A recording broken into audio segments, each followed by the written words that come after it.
জুবিন দাৰ বহু দিনৰ আগৰে এটা আটাইতকৈ ডাঙৰ এটা অন্তিম ইচ্ছা আছিল। মামা হিমন্তয়ো এয়াৰপৰ্টত ষ্টাফৰ সৈতে এই গান গাই তেওঁৰ এই ইচ্ছা পূৰণ কৰিছিল। যদি আপুনিও জানিব বিচাৰে তেতিয়াহ'লে আহক ভিডিঅ'টো চাই যাওক। নমস্কাৰ প্ৰিয় দৰ্শক, মোৰ ইউটিউব চেনেল প্ৰেৰণা মটিভেশ্যনলৈ মই সকলোকে স্বাগতম জনাইছোঁ। তথ্য আৰু বাতৰি অনুসৰি 2019 চনত গুৱাহাটী বি বৰুৱা কলেজত প্ৰাক্তন বিদ্যাৰ্থী উদ্যোগৰ প্ৰগ্ৰামত প্ৰাক্তন ছাত্ৰবিলাকে জুবিন দাক এটা উপাধি এৱাৰ্ড হিচাপে দিছিল, সেয়া হৈছিলে সূৰ্য কণ্ঠ।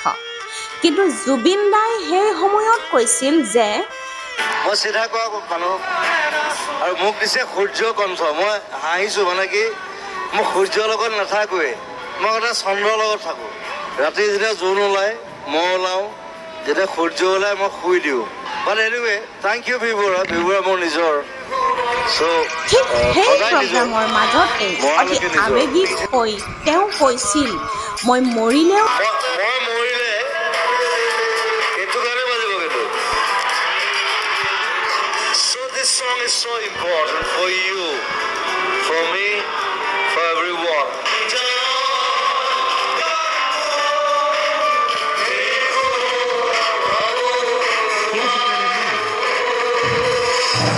মায়াবিনী হৈছে জুবিন দাৰ আটাইতকৈ জনপ্ৰিয় আৰু হৃদয়স্পৰ্শী গানৰ ভিতৰত হৈছে এটা অতি অন্যতম গান।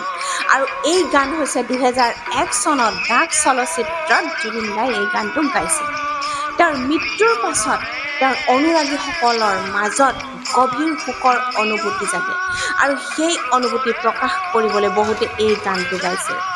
আৰু জুবিন দাৰ এই গান তেওঁৰ মৃত্যুৰ পাছত সামাজিক মাধ্যমত ভক্তসকলে ইউটিউবতে হওক বা গুগলতে হওক আৰু বিভিন্ন মাধ্যমত তেওঁলোকে শ্বেয়াৰ কৰি তেওঁলোকৰ মনত পেলায়, জুবিন দাক মনত পেলায়, আৰু তাৰ ফলতে এই গানটো পুনৰ উত্থান ঘটে।